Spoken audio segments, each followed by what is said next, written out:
Good to have you with us. You're watching the news. I'm Avni Raja. We're making a start here with Uttar Pradesh, where the state, or at least parts of the states, are still reeling with respect to floods.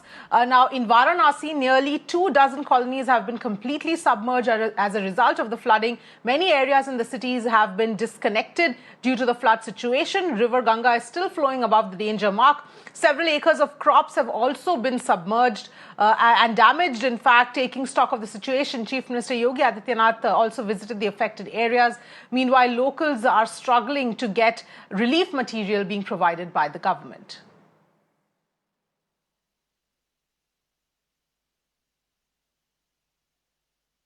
Those are the latest details here with regard to what's happening in the state of Uttar Pradesh, with especially the flood situation at this point in time. So nearly 24 colonies in Varanasi being completely submerged. And those are the visuals there on your screens. In fact, Chief Minister Yogi Adityanath also doing an aerial review and conducting a survey to understand what the impact has been of the floods. Several acres of crops also been completely damaged as well. And locals, meanwhile, also seem to be struggling to get relief material at this point in time. So rescue operations are still underway in some of the areas which are completely flooded. Chamoli is the other place which is impacted, and those are the visuals there on your screens. Many of them have been evacuated as well from some of the low-lying areas which are more prone to flooding, and low-lying areas in Varanasi specifically have been inundated as well. So those are some of the details here. The rivers, even River Ganga, is flowing above the danger mark. So those are the details here that we're getting you at this point in time. Rescue operations currently underway in some of the parts where there is flooding going on. Ashutosh is joining us at this point in time for more details here to give us a sense of the ground situation. Ashutosh, आप हमें बता सकते हैं कि इस वक्त situation क्या है, कौन सी एरियाज है जहां पर अभी भी पानी भरा हुआ है? देखिए, अब जो कल के मुकाबले अगर आज की बात करें तो सिचुएशन काफी कुछ अब हैंडल होता हुआ दिख रहा है, क्योंकि जो गंगा का जल है वो धीरे-धीरे अब 1 सेंटीमीटर प्रति घंटे की रफ्तार से घट रहा है। हालांकि अभी भी जो गंगा है वो खतरे के निशान से लगभग 1 मीटर ऊपर बह रही हैं।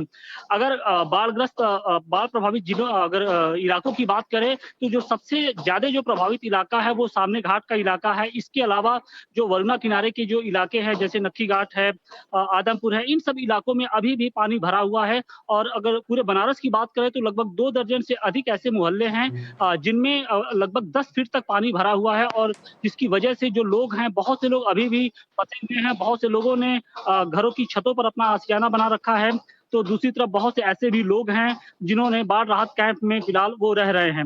सबसे बड़ी जो दिक्कत ये सामने आ रही है कि लोगों को जो रोजमर्रा की जो चीजें हैं वो नहीं मिल पा रही हैं, और इसकी वजह से लोग काफी परेशान हैं। जी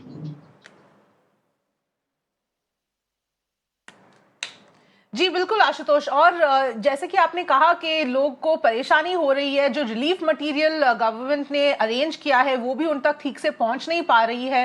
क्या इसके बारे में कुछ चल रहा है या कुछ प्रबंध किया जा रहा है इसके बारे में? बिल्कुल, इसके लिए लगातार जो जिला प्रशासन के साथ ही खुद योगी आदित्यनाथ इसकी मॉनिटरिंग कर रहे हैं। इसके अलावा पीएमओ की ओर से भी मॉनिटरिंग की जा रही है। इसके अलावा एनडीआरएफ के साथ-साथ अब आईटीबीपी के भी जवानों को लगा दिया गया। दरअसल दिक्कत इस बात की आ रही है कि जो तटवर्ती इलाके हैं वो जो शहरी इलाकों से पूरी तरीके से कट चुके हैं। इसकी वजह से जो नाव हैं वहां तक उनके घरों तक पहुंच पाना थोड़ा-सा मुश्किल हो रहा है। और दूसरी तरफ लोग भी हैं, वो अपने घरों को छोड़ना नहीं चाहते। उन्हें इस बात का डर है कि अगर वो घर को छोड़ते हैं तो हो सकता है कि उनके घरों को उनके घरों में चोरी की आशंका वो ये बता रहे हैं, और इसी वजह से वो लोग घरों को छोड़ना नहीं चाहते, और अभी भी वो बाढ़ में फंसे हुए हैं। दूसरी तरफ जिला प्रशासन उनकी तरफ जो उनके यहाँ राहत सामग्री तो पहुंचाने की कोशिश कर रहा है, लेकिन इतनी ज्यादा संख्या में लोग फंसे हुए हैं कि हर लोग तक पहुंच पाना थोड़ा संभव दिक्कत का सामना करना पड़ रहा है। जी बिल्कुल आशुतोष, हमारे साथ जुड़ने के लिए और ये सब जानकारी के लिए धन्यवाद।